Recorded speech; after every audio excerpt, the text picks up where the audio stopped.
Всем привитание. Пачинаем чарговы стрим Еврорадио. С нами на связи незалежный аналитик Сергей Чалы с Одессы. Привитание, Сергей. Добрый день. Это 4-й выпуск программы «Чалы на каникулах». Сегодня обмярковываем...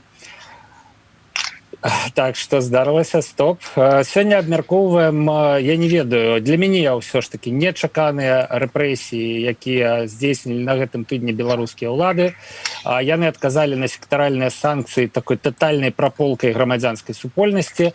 Я для сябе услед за прадстаўніком КДБ Константином Бычакам назваў гэты працэс канчатковай зачысткай грамадзянскай супольнасці.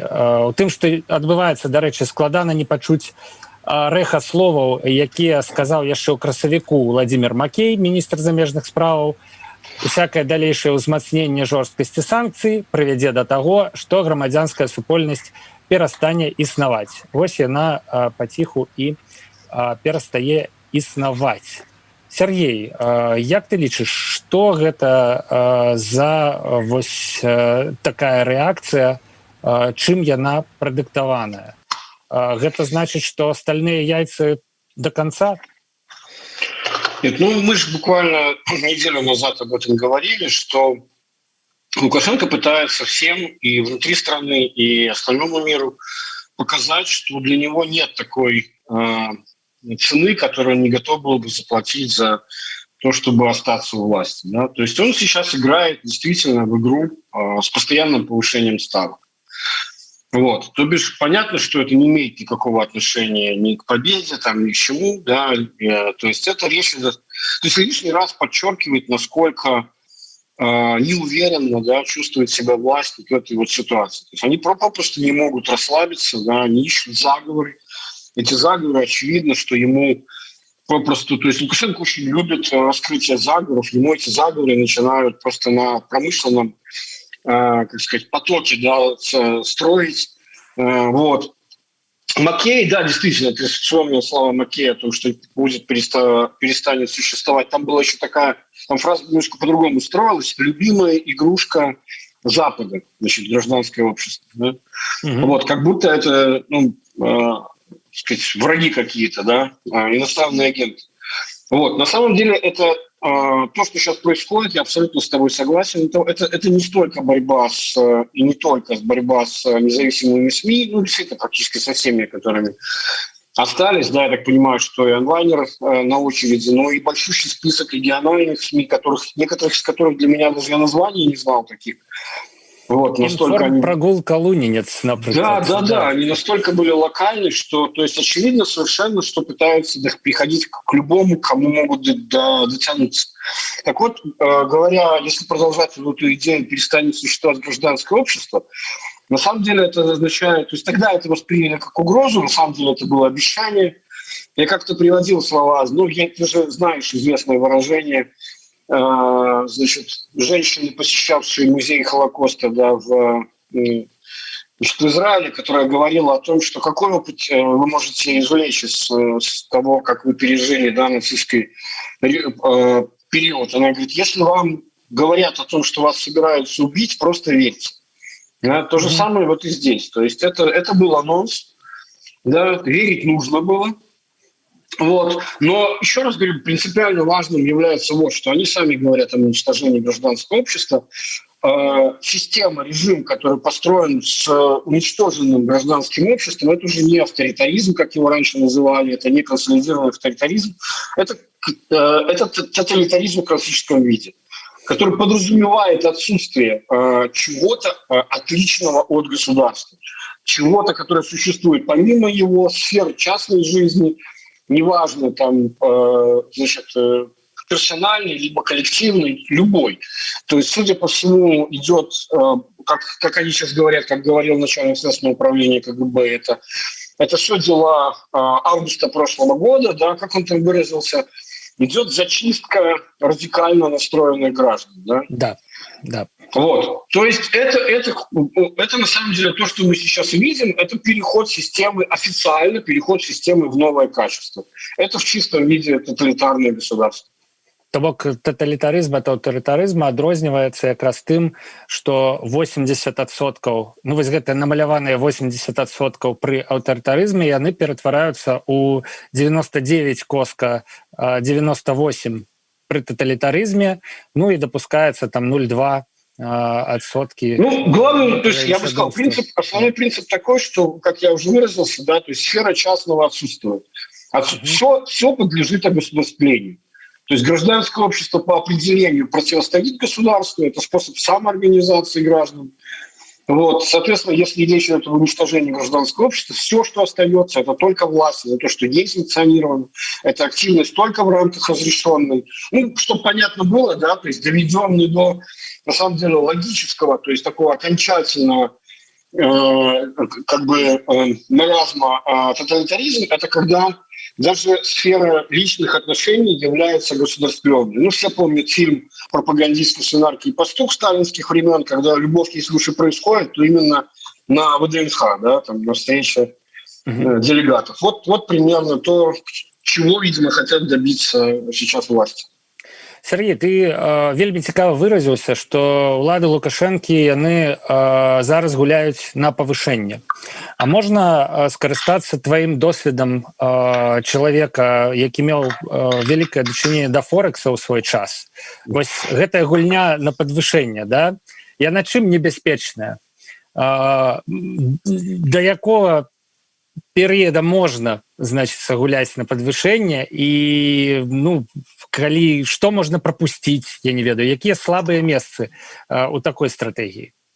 Ну, смотри, на самом деле тут не совсем работает аналогия как бы денежных рынков. Здесь скорее работает аналогия, я не знаю, как какого-нибудь там техасского покера, да?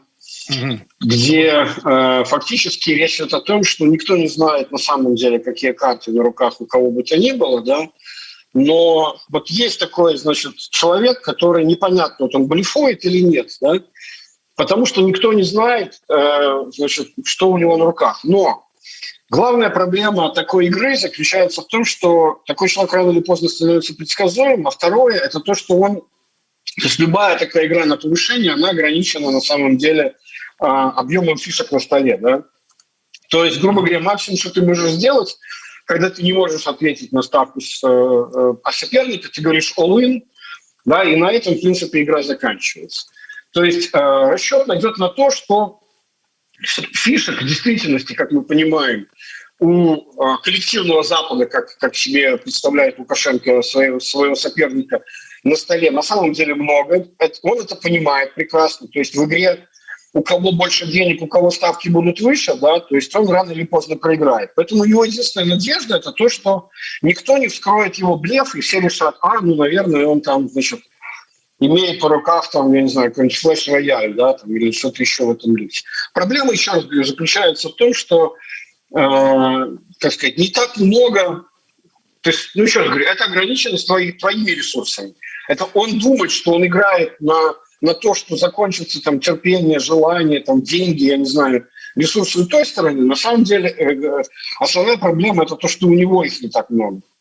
Ну, вось калі казаць пра тыя фішкі, якія сёння ёсць у яго. Ну, з аднаго боку, мы відавочна бачым, што это грамадзянская супольнасць у выглядзе канкрэтных людзей, якіх затрымліваюць, у выглядзе сродкаў масавай інфармацыі, якія знішчаюцца разам з тым, як людзей забіраюць у СІЗА, у выглядзе грамадскіх аб'яднанняў. Наколькі я памятаю, учора там ці пазаўчора ліквідаваны ў Брэсце 2, да, там дзедзіч, які працаваў 20 гадоў у Беларусі і все нормально было. Значится, і я думаю, што это не апошняе. Мін'юст правярае ўсіх запар сектару ў Гродні там і так далее. Значится, это вот одна горка фішак, умоўна кажучы, якія ў яго, да, які ён можа ставіць яшчэ. А другая гэта тыя рэсурсы, якія ёсць у беларускай эканоміцы. Ну, то бок, умоўна кажучы, колькі часу яна пратрымаецца ў рэжыме санкцый. Ну, вось як бы ты ацаніў? Я абсалютна згодны, колькасць фішак конечная. Да? І НКО скончыцца, і журналісты скончацца рано ці позна, і эканоміка, калі захад будзе паслядоўны у сваёй палітыцы, яна таксама у пэўны момант пачне прабуксоўваць. Ну, але вось нешта ж дазваляе ўладам вось так бескампрамісна пачаць з грамадзянскай супольнасцю разбірацца. То бок яны, адкуль такая ўпэўненасць у тым, што вось яны гатовыя да гэтай гульні ў доўгую. Хорошо, я понял.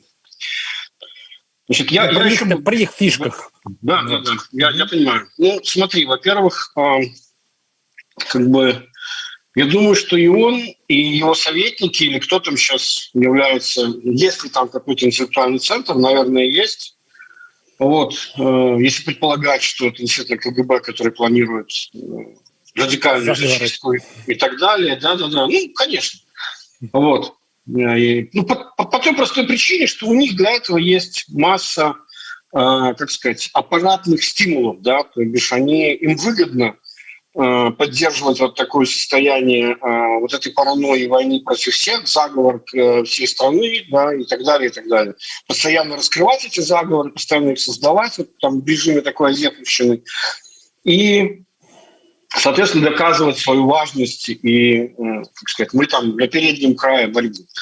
Вот. Я бы еще добавил сюда, конечно же, это попытка создавать, точнее, ну, это в чистом виде, это плейбук, который, значит, целиком отвечает интересам России, создание вот такого вот беспокоящего гнойника, вдавленного в тело Евросоюза. И кризис с мигрантами, он абсолютно четко совершенно списан из эрдогановской попытки наводнить Евросоюз, Грецию наводнить беженцами из Сирии и так далее. Единственная проблема, как очень хорошо отметил у себя в Фейсбуке значит, политолог мой друг Казакевич, да, что он сказал, что проблема заключается в том, что в отличие от той же Сирии и Турции, которые граничат, которых поток может быть потенциально бесконечен, да, как бы фишек на столе.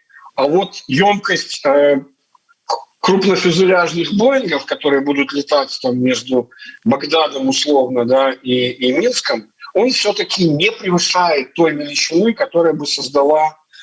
Если это создает некрасивую картинку на границе, да, там сотня там, людей, 150 каждый день, но это не нечто, что создает какой-то совершенный гуманитарный кризис и оверлоуд системы, да.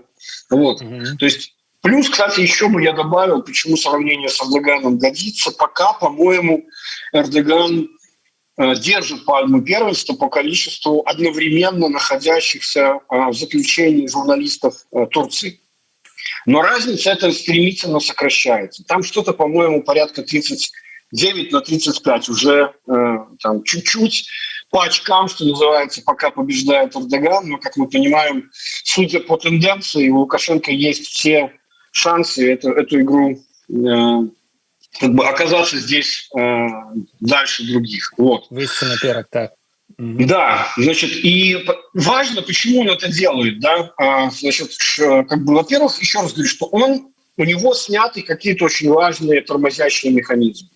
Я об этом рассказывал, у него был вот этот страх, который оказаться вот в ряду вот этих вот изгоев, он понял, что он в нем оказался. Выйти из этого там нет возможности для него, и как бы развернуться для него нет возможности, поэтому иначе как продолжать.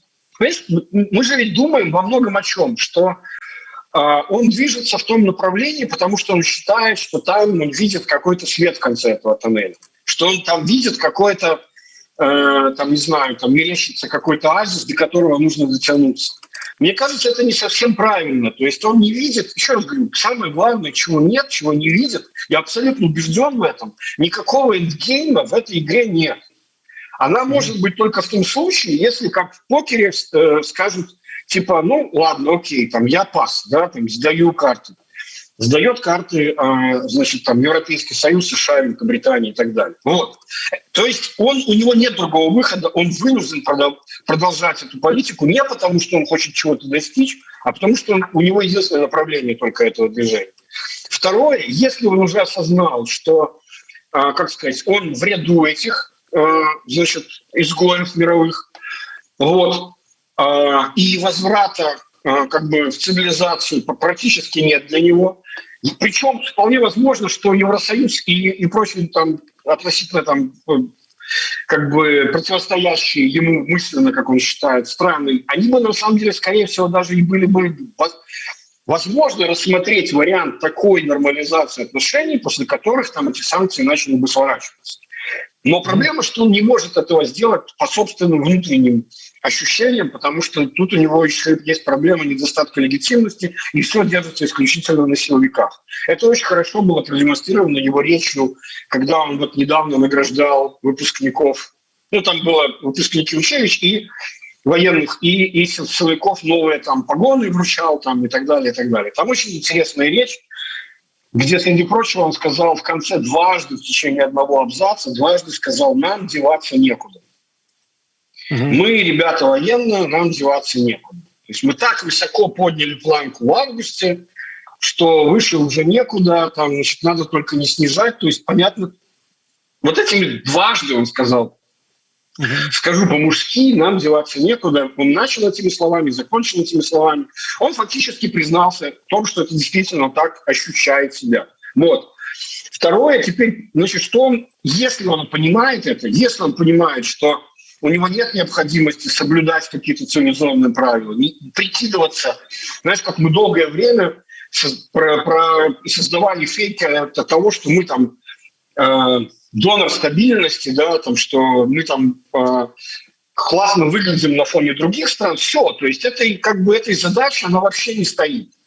У Маккея, ведомства Маккея только одна задача, это просто пытайтесь минимизировать collateral damage тех действий, которые у нас сейчас есть, да. Вот. И раз он понимает, что как бы сдержек таких уже нет, что путь только вперед, то дальше он ведь знает, на самом деле все политологи должны ему подсказать, что система, которая выстроена, тоталитарная, это уже не как бы превентивный авторитаризм, как говорил Виталий Ксивицкий. Да? Это опоздавший тоталитаризм, который пытается сейчас наверстывать, то есть закатывать просто в асфальт любые ростки, даже не сопротивления, а просто-напросто инакомыслия. Вот.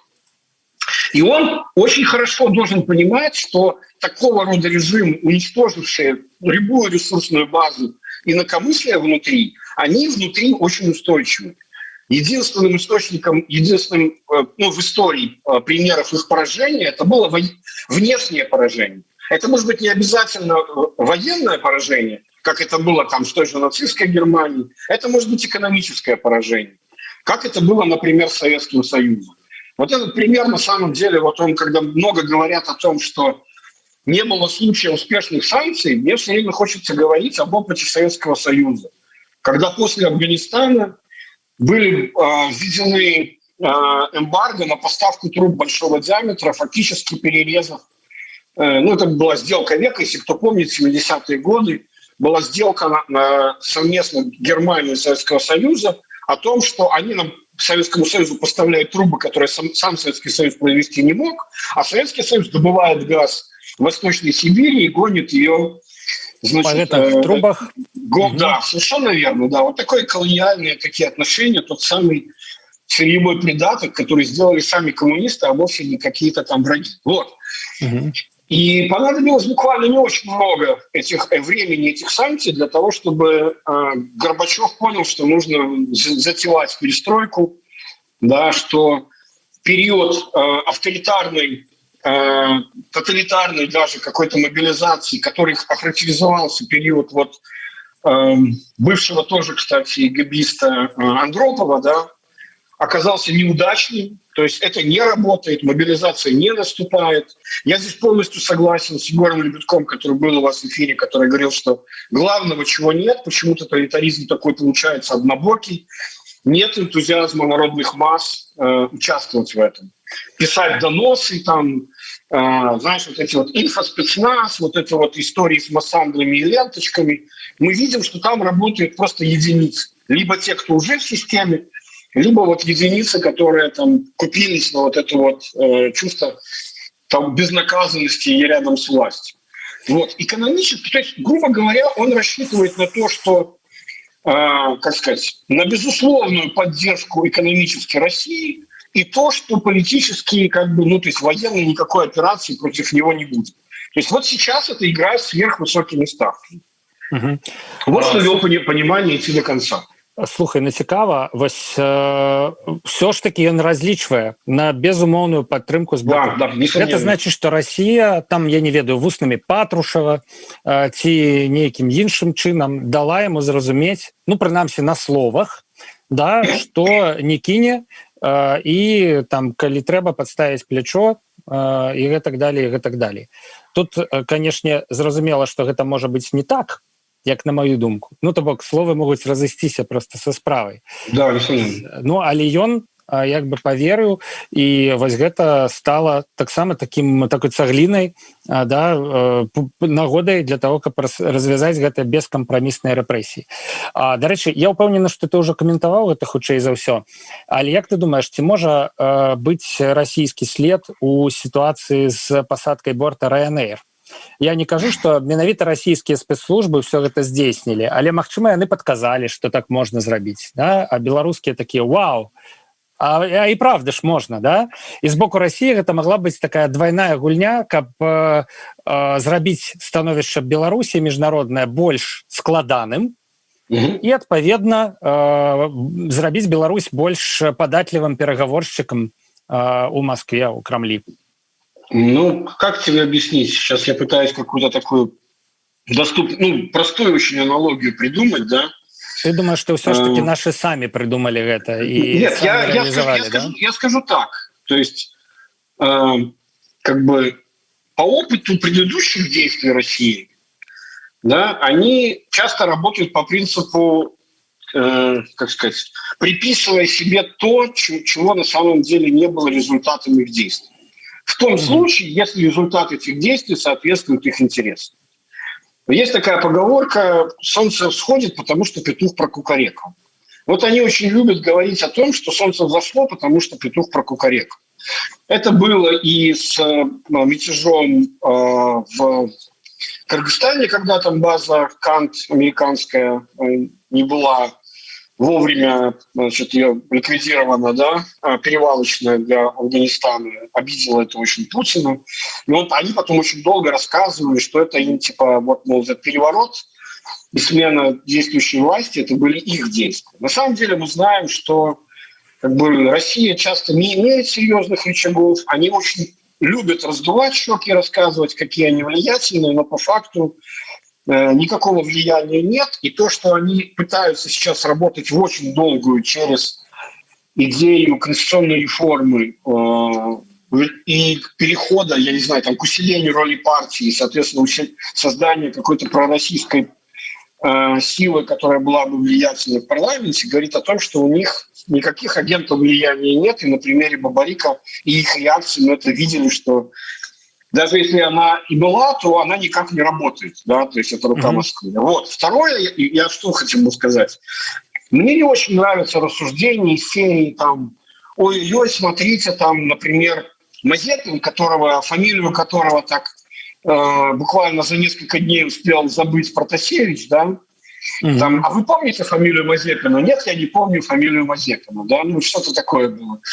Значит, которому уже приписали все, что угодно, там и финансирование протестов, там, и еще вот у наших относительно таких, как сказать, лоялистских политологов появляются мысли о том, что он сам инспирирует эти санкции для того, чтобы захватить там рынок, значит, Беларусь-Кали и так далее. И я говорю, ну, ребята, давайте тогда уже доводите вашу логику до логического абсурда. Скажите, что Мазепин был тот, кто нарисовал 80% там вечером 9 августа и начал все вот это вот, которое стало возможным.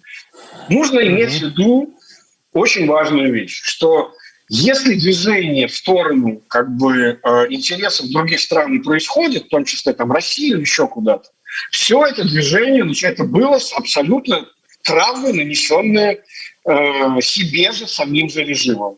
И все вот завертелось с момента.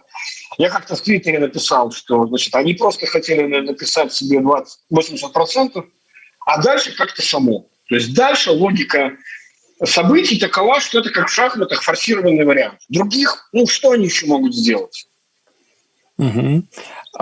Так, паколькі адказ скончаны, крыху адарвёмся на лірычнае выступленне. Па-першае, 2200 чалавек глядзіць просто цяпер гэтую трансляцыю, гэты стрым. Гэта, канешне, не 10 тысяч, якія глядзелі пазаўчора стрым на тваім уласным канале. 10 тысяч — это, видать, рекорд. Я так думаю. Там было, по-моему, даже больше, правда, потом, то есть в онлайне счетчик показывал больше, но потом, когда лайв закончился, он выдал там 10 с чем-то, но я видел и 11, и 13 вроде бы даже, хорошо, больше 10, короче, да, это рекорд пока да, живьем. 2000 гэта таксама неблага. Дзякую вам, сябры, што вы далучыліся да стрыму.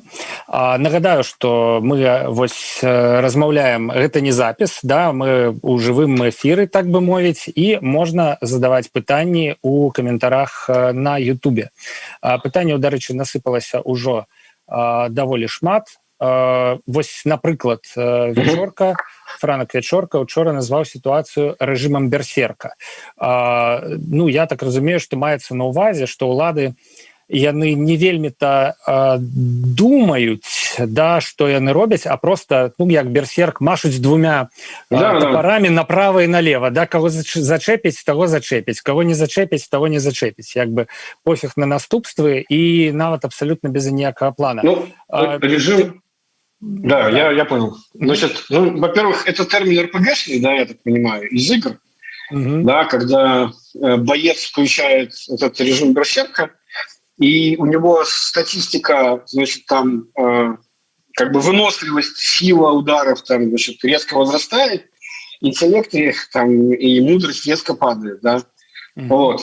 То есть иногда это нужно. Но надо иметь в виду, что фраза «режим берсерка» не подразумевает только плюс.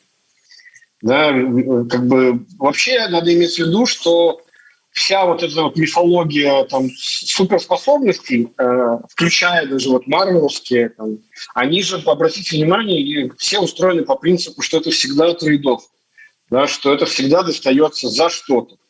Да, там, прекрасный слух там, из-за потери зрения там, или там, радиационного отравления там, и так далее, и так далее. То есть, тот же Кларк Кент, который в гражданской жизни боялся высоты, превращался в... То есть здесь тоже нужно иметь в виду, что этот режим – это не режим непобедимого человека.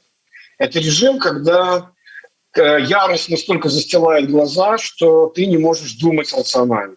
Я абсолютно согласен с этим термином. Я просто использовал помимо него еще несколько. Фразочку, которую я говорил, описывает поведение Путина, а потом и Лукашенко. Оно двумя фразами. Значит, одна – это «не трожь меня, я психический», а вторая – «чем докажешь, значит, гражданин-начальник». Да? Как бы какие? Как Хамас, не Хамас, бомба, не бомба, там что, какая разница, да, то есть вот что-то такое. Или вот этот вот Madman Strategy, да, когда там, типа, он же может, типа, которые, кстати говоря, пытались так неуклюже вот эту идею Madman Strategy, трумановский этот термин, пытались так неуклюже пиарить Пригерманы и там похожие с ним люди, что все виноваты в том, что, значит, разозлили Лукашенко и так далее, и так далее. Это мерзкая совершенно позиция. Я был автором вот этой метафоры о уходе жены от домашнего насильника, да, то, что происходило, метафора вот этих выборов прошлого года. И вот эта вот идея, значит, что просто не надо было его раздражать, там, все же было бы хорошо, он же бьет тебя, потому что ты сама виновата, да. Надо было, чтобы все было тихо. Вот есть такие советчицы там, или советчики, да, это абсолютно мерзейшая политика и тактика. И все психологи знают, что если уже это случилось, то, то есть если решение об уходе принято, то уходить надо, причем желательно как можно быстрее. Вот. И без осознания той стороной того, что требуется терапия, она специально есть для домашних насильников, да, что не только все кругом виноваты в том, что он такой вот готов крушить направо и налево, да, то тогда только это может справиться. Сейчас мы видим, что ситуация ровно не такая. Именно в этом суть метафоры берсерка, что она отключает сознание и рацию.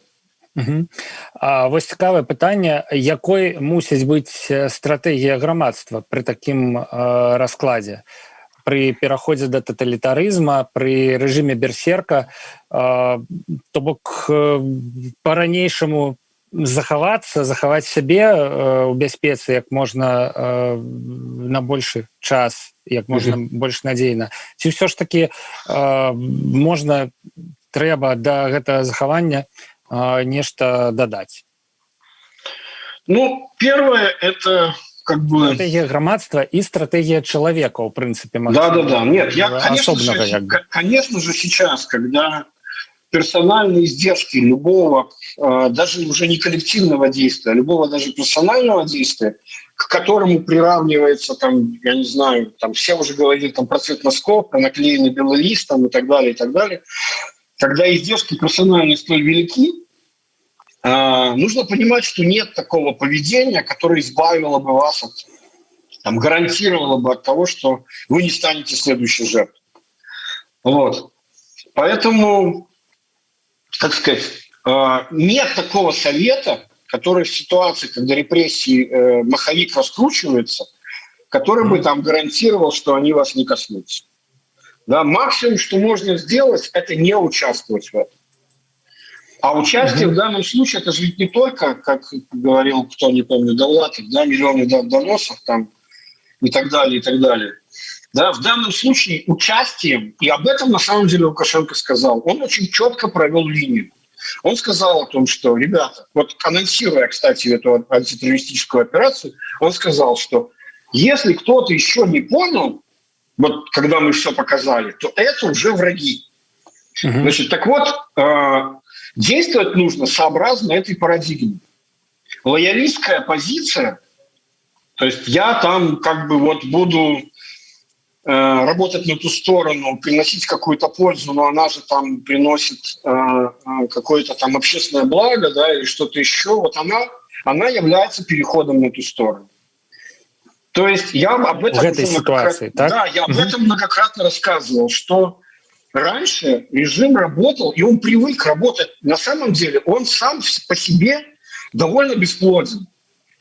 Устойчивость экономической системы, да, и вообще работу создавали люди, каждый из которых на своем рабочем месте считал, что нужно там, да, мне там плевать, что у нас там диктатура, там у нас, как там говорили, кровавенький режимчик, там, да, там злочинная влада и все остальное. Это она вот касается кого-то, а я же вот как бы там приношу пользу. Вот Лукашенко же сам об этом говорит. Ребята, это абсолютно экзистенциальный момент. И режим держался, на самом деле, на этих людях. Лукашенко позволял им только этого делать.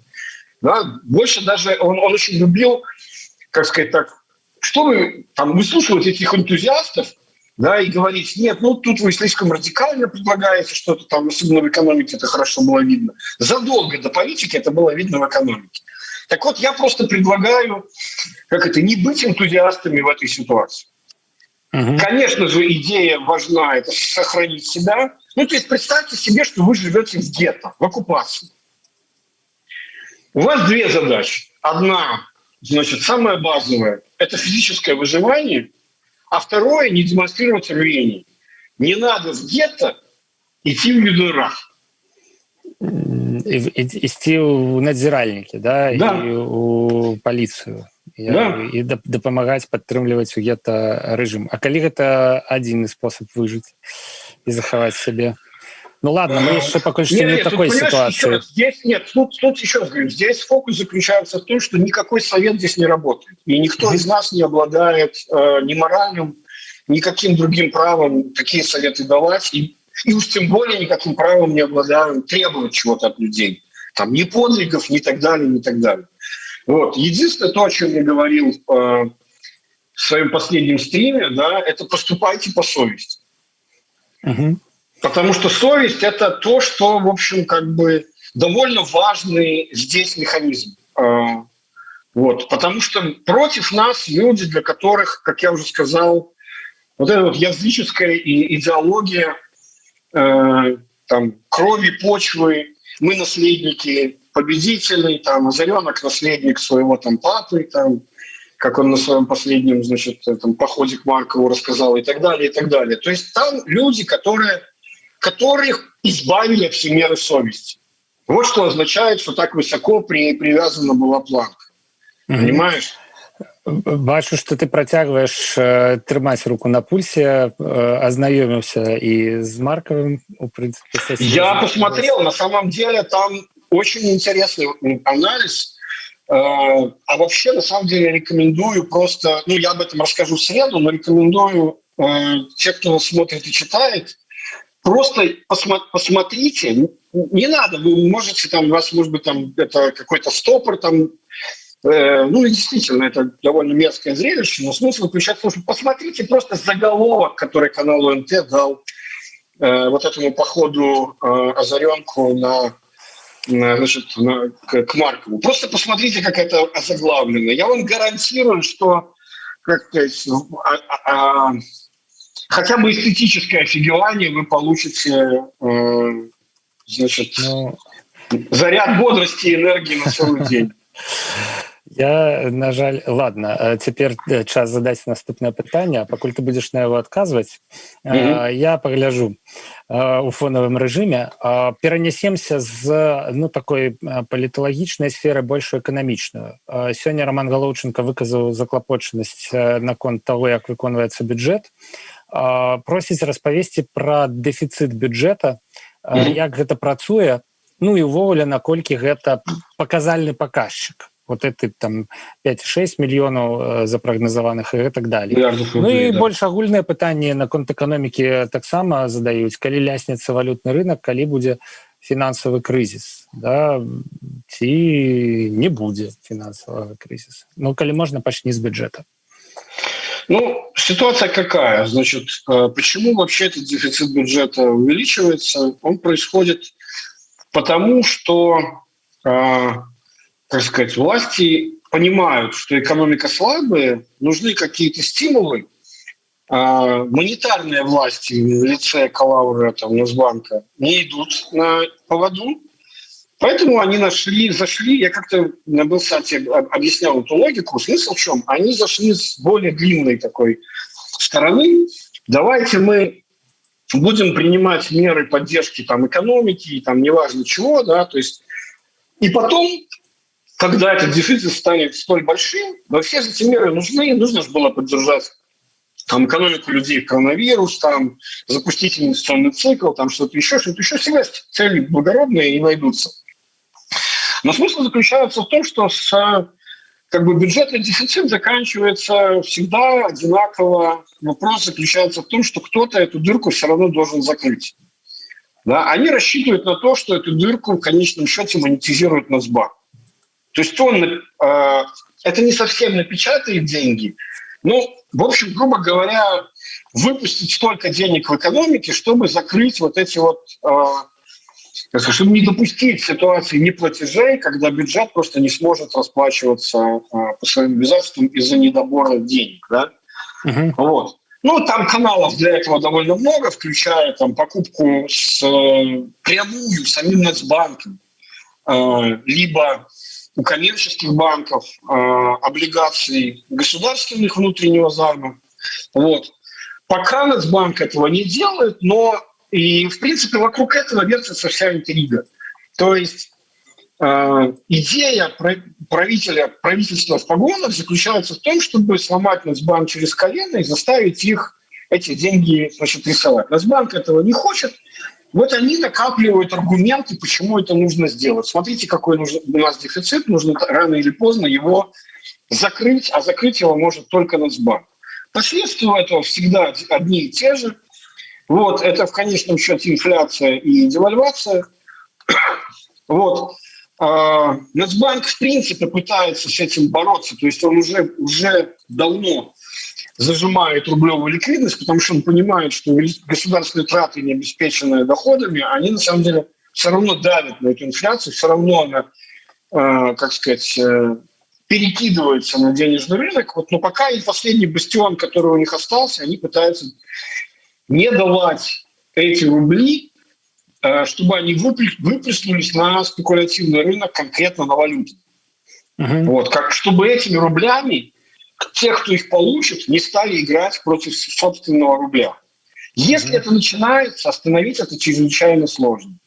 Потому что стимулом является «дайте больше кредитов», потому что мы знаем, что рубль будет еще дешевле, а будет он дешевле, потому что мы на эти рубли начнем покупать валюту, соответственно, спрос на иностранную валюту растет, соответственно, рубли дешевеют. Это самоподдерживающийся механизм, который остановить можно либо просто полным зажиманием ликвидности, что фактически сейчас Нацбанк и пытается делать. И сейчас вот идет вот такая внутриполитическая борьба между налогово-бюджетными мерами стимулирования экономики и монетарными мерами, на самом деле, зажимания экономики. Вот. Вопрос, где прорвет. Ну, ці значыць гэта, што крызіс гэта пытанне часу. То бок, калі дзірка ў бюджэце... Ну, добра, а калі ўсё ж такі спрацуе тэма з Расіяй і гэтыя 100 мільярдаў расійскіх рублёў будуць, значыцца... это же все кредитные ресурсы. Они же в долгосрочной перспективе ухудшают ситуацию. Это же не заработанные там деньги, да, это не проданные туда товары. Это просто, я не знаю, это, наркоман сходил, украл, получил там новую дозу, да.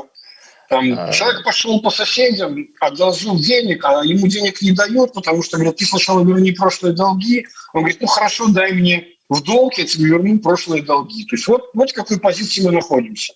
Проценты, по которым там занимать приходится, мы об этом собирались говорить в прошлом нашем на каникулах, да, там я посмотрел, там же давным-давно уже рублевые российские кредиты, они привязаны по условиям, привязаны к доходности аналогичных облигаций федерального займа России на рублевом рынке, плюс небольшая премия, там, 0,4% пункта. Если брать, стандартную длительность, на которую наши там претендуют, да, там 3 года, 7-10, да, то, там дело все движется к 9% годовых. Да? То есть это очень много. Наша экономика не... понятно, что это в российских рублях, да, это процентная ставка. Точнее, это выдается она в российских рублях. Вот. Хоть и считается в долларах. Но смысл в том, что у нас инфляция все равно выше, чем в России, и поэтому реальная процентная ставка, на самом деле, она для нас даже дороже. То есть если бы, например, российский рубль ослабевал против нашего, то тогда еще можно было бы говорить, что тут это не все так страшно. Но процентная ставка очень велика, и самое главное, что важно не ее абсолютное значение, а насколько наша экономика растет медленнее по сравнению с теми деньгами, которые мы занимаем. Это просто как аналогия. Вот представьте, что у вас есть бизнес, у которого есть внутренняя норма рентабельности. Да? То есть вы вкладываете рубль, зарабатываете там рубль 50. Да?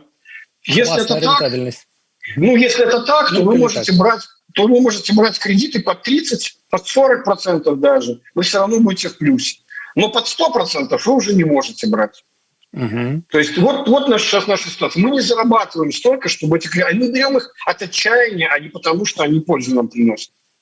Але калі ўсё ж такі расійскія крэдыты адбудуцца і руссабонды будуць выдадзены, гэта адсуне перспектыву крызіса вось з некалькіх месяцаў, як я разумею цяпер, канец года, пачатак наступнага года, да некалькіх гадоў, у прынцыпе. Нет, там не те величины, там... Нам сейчас в топку нужно кидать этих денег постоянно много.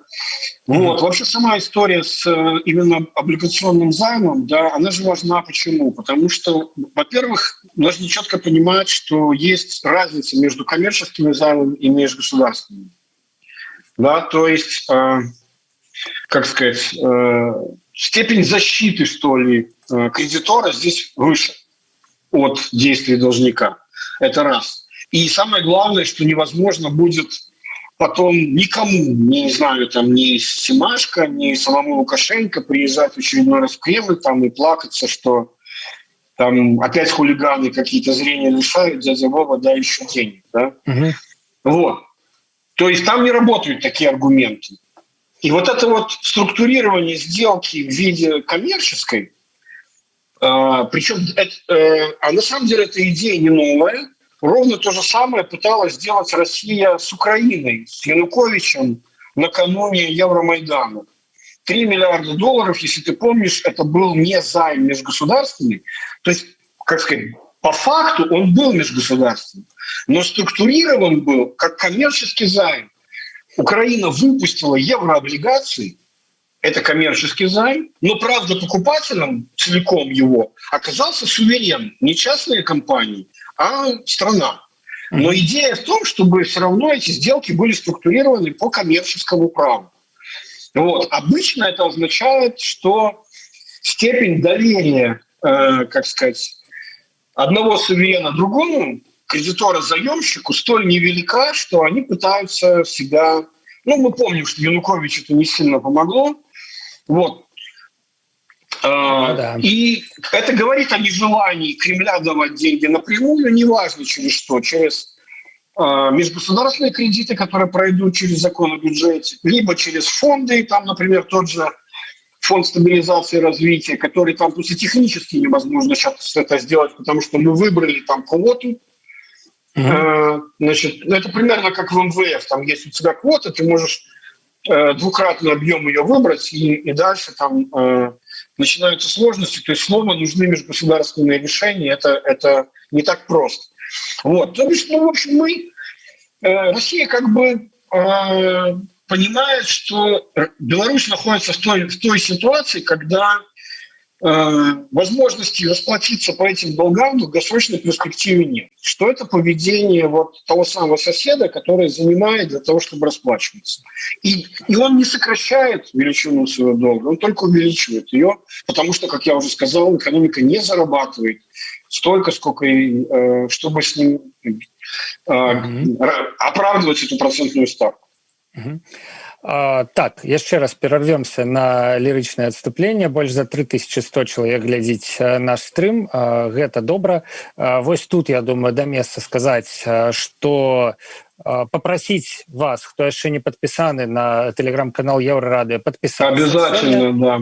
Дякую, Сергей. Сегодня это важно и найперш и тому, что черговый раз заблокированы сайт Еврорадио, наша люстерка, выжаты с краины наш корреспондентский пункт. Ну и, в принципе, вось гэтыя соцсетки, YouTube, Telegram и так далее, яны теперь фактично наш адзіны шлях да аўдыторыі і адзіны шлях аўдыторыі да той інфармацыі, якую мы лічым за неабходнае распаўсюджваць. Ну і вось надзённае пытанне ў звязку з гэтым.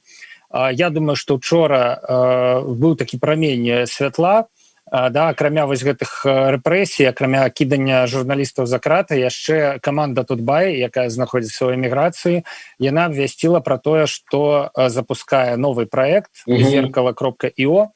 Сергей, ну калі гэта не таямніца, вяртанне на Белстат увосень ты анансаваў, тут у прынцыпе ніякай не будзе праблемы, але вось на Тутбай, на зеркало, да, але ўсё ж таки на Тутбай ты плануеш вяртацца? Ёсць якія-небудзь канкрэтныя перамовы, якая-небудзь прапанова, ці ўсё ж таки пакуль што вось менавіта з Тутбаем у гэтым агрэгатным стане, у стане зеркала, ты працаваць не плануешь?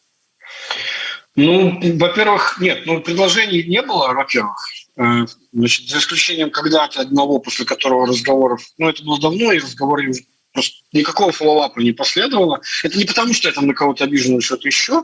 Я прекрасно понимаю, что там сейчас их и возможности, да, то есть сейчас гораздо важнее новости, да, то есть потому что все-таки мы же понимаем, что происходит, да, закрывают СМИ, даже больше, чем там телеграм-каналы или что-то еще, да, там, чем какие-то вещи там с мнениями и так далее, потому что сейчас все меньше остается площадок, где вот ты приходишь и читаешь, там, не знаю, картина дня, там, да, что произошло, да, когда тебе не нужно бегать и там совершать огромное количество усилий для того, чтобы понять, какие новости, да, то бишь вот сейчас новости, они важнее, и очевидно, что они будут пытаться хотя бы вот эту часть поднять, да, вернуть вот эту добавленную стоимость для своих как бы читателей, пользователей там и так далее.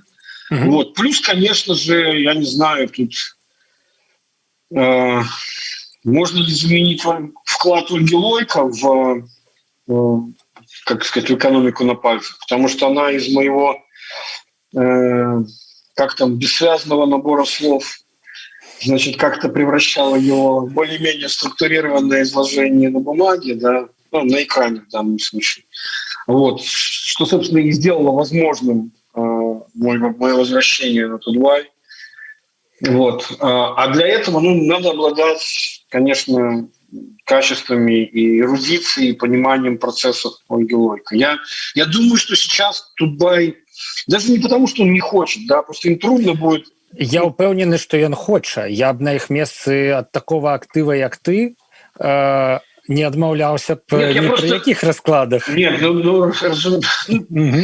я как бы не сейчас не говорю о том, как какой там я там важный или что-то еще, да, я просто пытаюсь понять их, и как бы в их ситуации нужно, как бы особенно с учетом того, что мы же понимаем прекрасно, какой огромный там кусок рекламного рынка, да, и денег, с которых это все существовало, да, там редакция оплачивалась, там они потеряли и так далее. То есть сейчас они совершают вот этот самый подвиг выживания, и пока, просто невозможно требовать чего-то большого, наверное, сейчас от них. То есть мы должны быть благодарны тому, что они делают уже сейчас.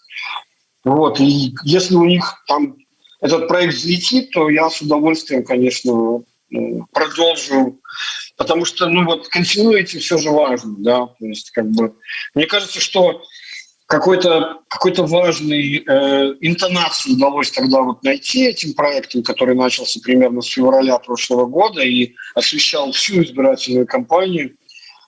Вот. То есть у него была какая-то все-таки своя аудитория, она отличная там, от экономики, там, да, как теперь мы понимаем, наверное, отличная и от стримов и так далее. Вот. Я вельмі рады, што ты сказаў, што эканоміка на пальцах гэта не толькі Тутбай і не толькі Чалы, а гэта і Ольга Лойко. І гэта, канешне, нагода прыгадаць, што гэты таленавіты чалавек ужо 1,5 месяцы знаходзіцца за кратамі, як і яе калегі па Тутбаі.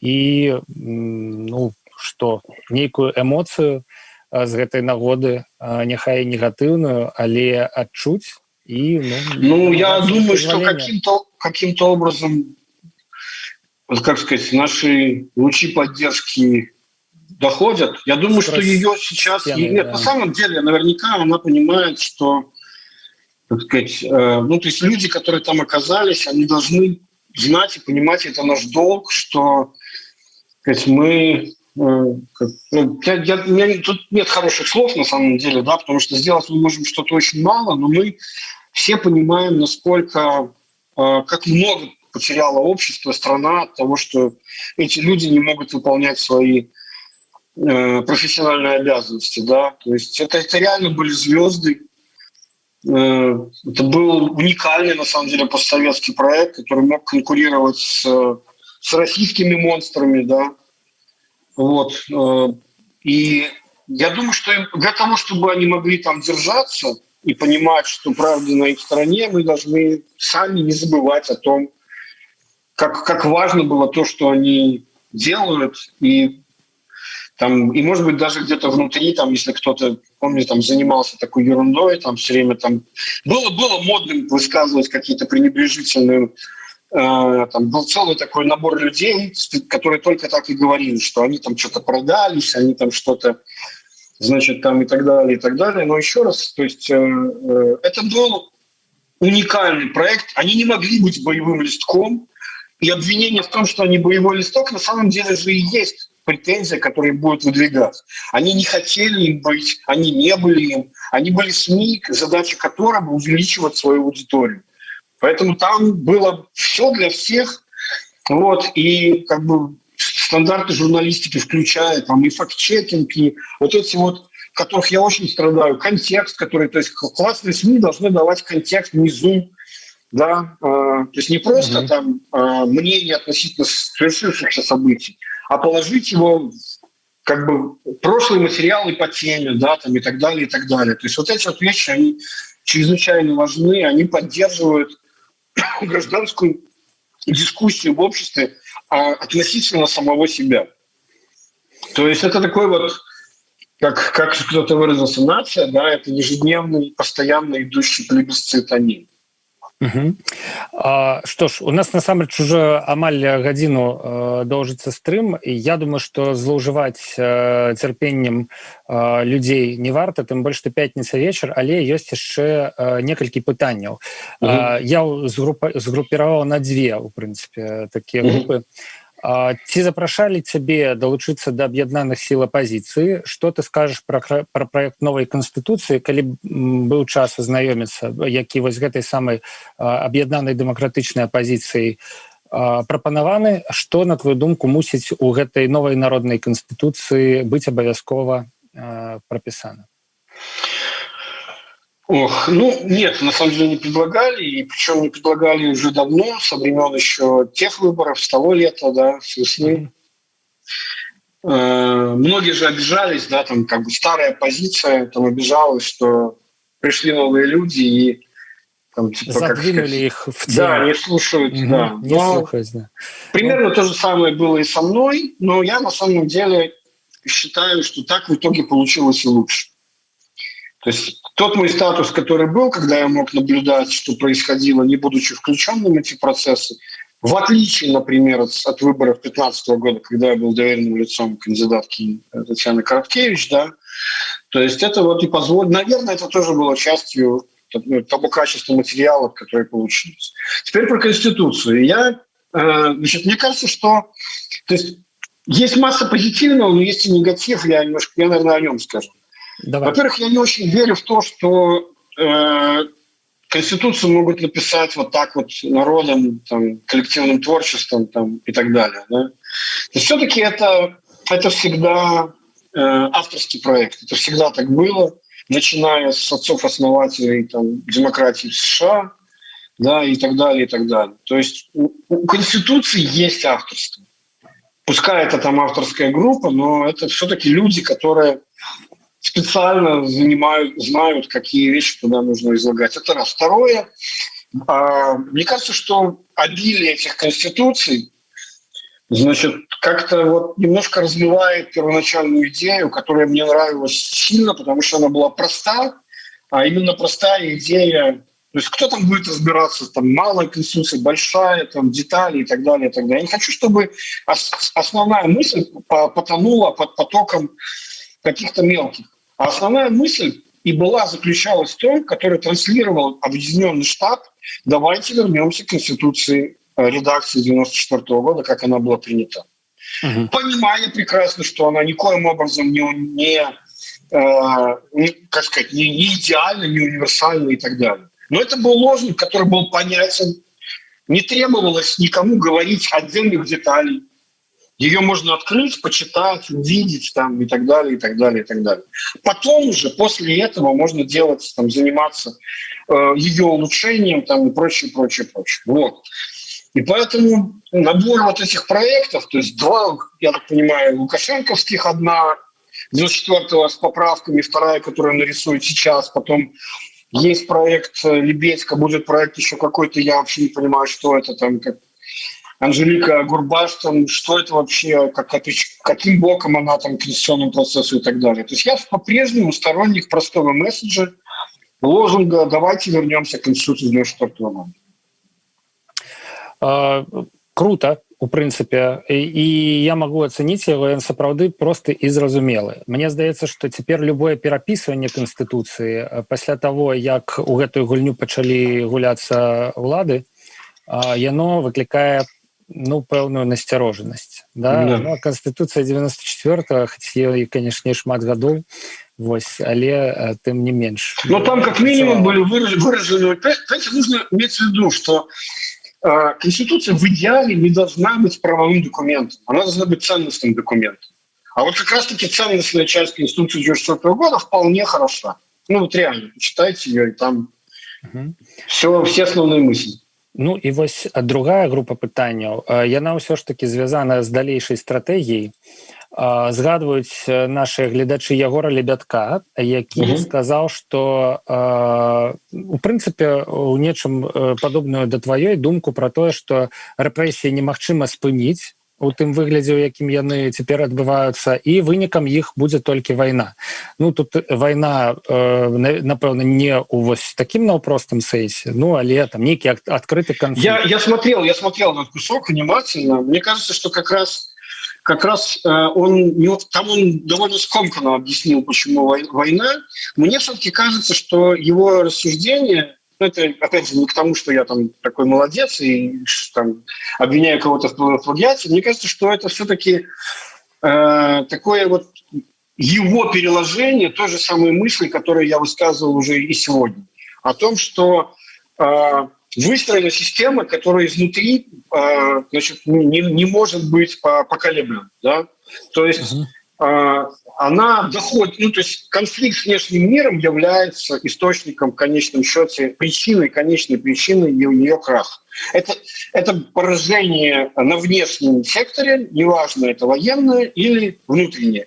А то, что война как бы говорили про холодную гражданскую войну, я не уверен, что это гражданская война. Это на самом деле конкретно это государственный террор, да, потому что, еще раз говорю, что это война, объявленная врагом, названа конкретно с высокой трибуны самим Лукашенко, люди, которые не являются адептами секты свидетелей 80% 9 августа. Вот. Если ты не разделяешь это мнение, что он там победил с такими цифрами, и это не только мы, это и чиновники, к которым он обращался, вот здесь я с Егором согласен. Хотя, как мы видим, по факту фраза «всем все понятно, и те, кто не с нами, те враги», она все-таки обращалась не чиновникам. Это был анонс военных действий против гражданского населения. Вось тое самае, што мы ўбачылі, ў прынцыпе, абсолютно на гэтым тыдні, які заканчивается. Больше того, ведь Лукашенко же, заметь, он же со времен еще истории с лежачим полицейским, он же анонсирует всегда свои действия, что потом делают спецслужбы. Он же сказал, вот там напали там чуть ли не мальчика в трусиках, там, да, этого вчерашнего там, милиционера, толкать начали. И вечером этого же дня это происходит. То есть, как сказать, он озвучивает сценарий того, что произойдет. И когда он говорил, что проведена антитеррористическая операция, да, мы же видели, что Озаренко показали совсем не так, как он рассказывал. Там вообще ничего не совпадает. Ни ночь, это все ночью делалось, ни квартира, там и так далее, и так далее. Он сначала анонсировал, потом это сделали, потом это показали. Он анонсировал антитеррористическую операцию, зачистка бычиком, значит, радикально настроенных граждан была объявлена. Вот что происходит. Это анонс, это всегда анонс. Верьте, когда вам говорят, что вас будут убивать, просто верьте. Што ж, на гэтым мы скончым, і гэтая думка супер цікавая, што ў прынцыпе Лукашенко з дапамогай верных яму чыноўнікаў і сілавікоў не апісвае тое, што адбылося, а канструюе, як бы замаўляе тое, што адбудзецца. І вось метафора, якая ну не метафора, а асацыяцыя, вынесеная ў загаловак нашага стрыма, канчатковая зачыстка грамадзянскай супольнасці, яна, канешне, рыфмуецца з гэтай мудрасцю, якую ты агучыў раней, и вось агучыў толькі што. Да, кстати, тут, извини, я еще слово скажу. Слово «зачистка» же здесь не случайно совершенно. То есть, как бы, когда из уст... Там, я не знаю, сейчас слово «правоохранительное» не очень звучит, да, но... Ну, тем не менее, человек в погонах. Да, силовика. Когда он говорит, да, что по отношению к гражданам применяется зачистка, это означает, что они живут, они действуют в парадигме, как сказать, внутренней оккупации. То есть, вот почему я и приводил аналогию с гетто, да, и там... призывом не работать в Юденрате, да? То есть они ощущают себя оккупантами. Они ведут зачистку элементов, которые, как они считают, являются частью сопротивления. А поскольку частью сопротивления являются там все население, то приходится вести борьбу со всем как бы проявлением чего-то, что не работает в рамках государства или не инициировано государством. Но слово «зачистка» увогуле, оно вельми небяспечное. Это уже не репрессии. Потому что оно подразумевает внеправовые методы. Да, это уже зачистка. Нет, даже вопрос не в репрессиях, потому что это внеправовые методы. Это просто, вспомни, что это аналогия, господи, откуда это слово стало так хорошо распространяться? Это же был специфический жаргон, который использовали только в очень узком применении, да? Но просто он же сначала был распространен на гражданскую жизнь в России, когда была объявлена антитеррористическая операция в Чечне, и когда у тебя внутри страны живет вот этот вот гнойник гражданской войны по факту, то у тебя рано или поздно общественное сознание начинает меняться и нормализовывать вот эти фразы «зачистка». Но фактически это внеправовые, внесудебные расправы над собственным гражданским населением. Вот что такое зачистка. Вот что конкретно было сказано словами служащего КГБ. Ну і ў гэтых умовах лейтматыў нашай сённяшняй праграмы захаваць сябе, і калі вам кажуць, што не ісці на сделку з совесцю, не ісці на сделку з сумленнем, і калі вам абяцаюць, што вас будуць забіваць, верьце і рабіце высновы. Сергей Чалы, Павел Свярдлоў, праграма «Чалы на канікулах», як заўжды па пятніцам. Сябры, калі ўсё будзе добра, праз тыдзень пачуемся ізноў будзем аналізаваць тое, што адбываецца ў Беларусі. На жаль, сумна, але як ёсць. Будзем называць рэчы сваімі імёнамі. Да пабачэння. Всего доброго.